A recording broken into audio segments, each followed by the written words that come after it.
పేదరికంపై P4 అస్త్రం, పేదలకు సంపన్నులకు వారధిగా కార్యక్రమం రూపకల్పన, అట్టడుగున వారికి చేయూత ఇచ్చే వేదిక, ఎన్ఆర్ఐలు సహా ఎవరైనా స్వచ్ఛందంగా పాల్గొనవచ్చు. రాష్ట్రంలో పూర్తిగా పేదరిక నిర్మూలనే కార్యక్రమం లక్ష్యం.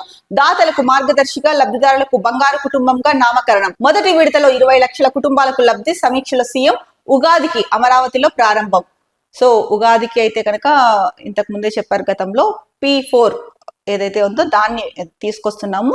దీని ముఖ్య ఉద్దేశం ఏంటంటే అట్టడుగున ఉన్న పేదలకి చేయూతను అందించి వారిని కూడా అంటే పేదరిక నిర్మూలన చేపట్టేందుకు ఈ P4 విధానం అయితే కనుక తీసుకొస్తున్నాము.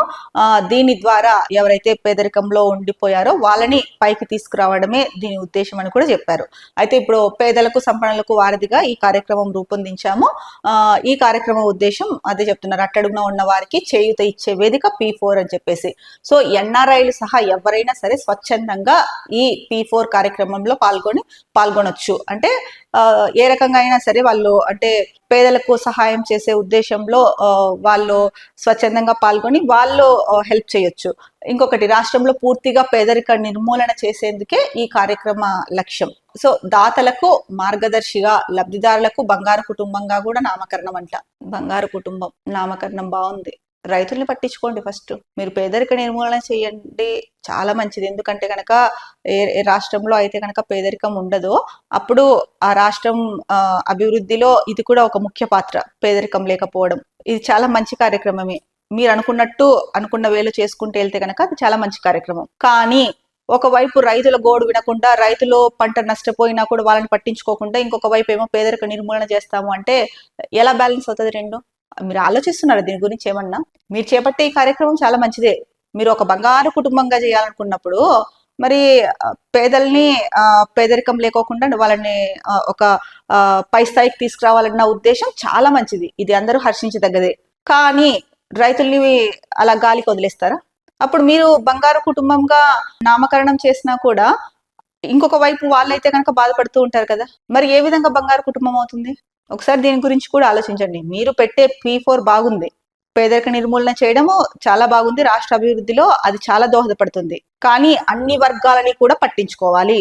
ముఖ్యంగా రైతుల విషయమే చూస్తా ఉన్నాం కొద్ది రోజుల నుంచి. మీరు ఏ విధంగా రైతుల విషయంలో వ్యవహరిస్తున్నారు అన్నది.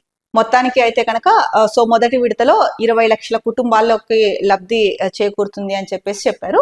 ఇక నిన్న సీఎం గారు సమీక్ష నిర్వహించారు. దాంట్లో ఈ P4 విధానం గురించి మాట్లాడారు. ఉగాది దగ్గరికి రాబోతోంది. సో ఉగాది నుంచి ఈ కార్యక్రమాన్ని అయితే కనుక ప్రారంభిస్తున్నారు. సో ఏది ఏమైనా కూడా అనుకున్న విధంగా ఈ P4 కనుక వెళ్తే కనుక రాష్ట్రంలో పేదరికం తగ్గుతుంది. పేదరికంలో ఉన్న వాళ్ళు కూడా మెరుగైన జీవనం సాగించడానికి అవకాశం ఎక్కువగా ఉంది. సో ఇది ప్రభుత్వం అనుకున్న రీతిలో తీసుకెళ్తే కనుక రాష్ట్రానికి చాలా ఉపయోగపడుతుంది.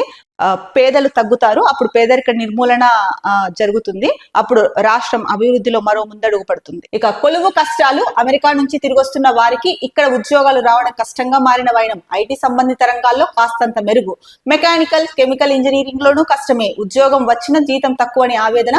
కొలువులున్నాయి గాని వారే డాలర్ల లెక్కలో జీతాలు ఆశిస్తున్నారు హెచ్ఆర్ మేనేజర్లు. సో కొలువు కష్టాలు అని చెప్పేసి మనకి ఒక వార్త అయితే కనుక ఇచ్చారు. అమెరికా నుంచి తిరిగి వస్తున్న వారికి ఇక్కడ ఉద్యోగాలు రావడం కష్టంగా మారింది అని చెప్పి చెప్తున్నారు. ఐటీ సంబంధిత రంగాల్లో అయితే కనుక కాస్తంత మెరుగ్గా ఉంది పరిస్థితి అని చెప్తున్నారు. ఇంకా మెకానికల్, కెమికల్ ఇంజనీరింగ్ లో అయితే కనుక కష్టతరంగా ఉంది. ఉద్యోగం వచ్చినా కూడా జీతం తక్కువ అని చెప్పేసి చాలా మంది ఆవేదనకి గురవుతున్నారు అని అంటున్నారు. ఇక ఇంకొక వైపు హెచ్ఆర్ మేనేజర్లు అయితే కనుక కొలువులు ఉన్నాయి, అంటే జాబ్స్ ఉన్నాయి, కానీ డాలర్ల లెక్కలో జీతాలు ఆశిస్తున్నారు అని చెప్పేసి చెప్తున్నారు. అంటే ఇక్కడ ఉన్న హెచ్ఆర్ మేనేజర్లు. మరి ఇది డిసైడ్ చేసుకోవాల్సింది ఎవరైతే కనుక ఉద్యోగం కోసం సెర్చ్ చేస్తున్నారో వాళ్ళు దీనిపైన డిసైడ్ అవ్వాల్సిన అవసరం అయితే ఉంది. ఎందుకంటే కనుక వాళ్ళు ఒకప్పుడు అంటే అమెరికాలో తీసుకున్నప్పుడు చాలా శాలరీని తీసుకొని ఉంటారు, కానీ అక్కడికి ఇక్కడికి తేడా ఉంటది. మరి అలాంటప్పుడు అక్కడ వచ్చినంత శాలరీని ఇక్కడ కూడా రావాలి అంటే కనుక అది కొంచెం కష్టతరము అన్నట్టు ఈ వార్తలో అయితే కనుక తెలుస్తోంది. అంటే హెచ్ఆర్ మేనేజర్లు చెప్తున్న దాన్ని బట్టి తెలుస్తోంది. ఎందుకంటే కనుక జాబ్స్ ఉన్నాయి, వారే అంటే ఎవరైతే జాబ్స్ కోసం వచ్చారో వారే డాలర్ల లెక్కలో జీతాలు ఆశిస్తున్నారు అని చెప్పేసి హెచ్ఆర్ మేనేజర్లు అంటున్నారు. మరి ఇక బోరుగడపై కోర్టు హైకోర్టు ధిక్కరణ కేసు, తప్పుడు మెడికల్ సర్టిఫికేట్ సమర్పణ వ్యవహారంలో హైకోర్టు తీవ్ర ఆగ్రహం. కళ్ళు మూసుకుంటే బెయిల్ పొడిగించాలని ఎన్నిసార్లైనా కోరుతారు. ఈ నెల 11న ఎందుకు లొంగిపోలేదు? బోరుగడ్డ అనిల్పై న్యాయస్థానం మండిపాటు. ప్రాథమిక దర్యాప్తు వివరాలు కోర్టు ముందు ఉంచాలని పోలీసులకు ఆదేశం. బోరుగడ్డ పైన అయితే కనుక కోర్టు ధిక్కరణ కేసు అని చెప్పేసి ఇక్కడ ఒక వార్త ఇచ్చారు. ఈయన వాళ్ళ తల్లికి ఆరోగ్యం బాలేదు, చెన్నై అపోలో ఆసుపత్రిలో ట్రీట్మెంట్ చేయించాలి అని చెప్పేసి బెయిల్ పొడిగించుకున్న విషయం తెలిసిందే. అది అంటే వాళ్ళ మదర్ కి ఆరోగ్యం బాలేని మాట వాస్తవమే. చెన్నై అపోలో ఆసుపత్రిలో ట్రీట్మెంట్ చేయించాలి అని చెప్పేసి బెయిల్ పొడిగింపు ఏదైతే చేసుకున్నారో అది తప్పు అని చెప్పేసి వార్తలు వచ్చాయి. అంటే కోర్టునే తప్పుదారి పట్టించాడు అనిల్ బోరుగడ్డ అని చెప్పేసి మనకి వార్తలు వచ్చాయి. ఈ నేపథ్యంలోనే మరి హైకోర్టుని ఇప్పుడు బెయిల్ ఇచ్చిన దాన్ని ఇంకా పొడిగించుకోవడం కోసం అలా తప్పుడు మెడికల్ సర్టిఫికేట్స్ పెట్టి కోర్టుని తప్పుదావ పట్టించడం ఎంత పెద్ద తప్పో అందరికీ తెలుసు. మరి బోరుగడ్డ కోర్టు ఆ విషయం గ్రహించలేదనుకొని చేశాడా ఏంది అసలు అర్థం కావట్లేదు. మొత్తానికైతే కనుక హైకోర్టుని తప్పుదో పట్టించాడు బోరుగడ్డ అనిల్ అయితే. దీనిపైన హైకోర్టు తీవ్ర ఆగ్రహం వ్యక్తం చేసింది అన్న వార్త అయితే కనుక ఇక్కడ వచ్చింది.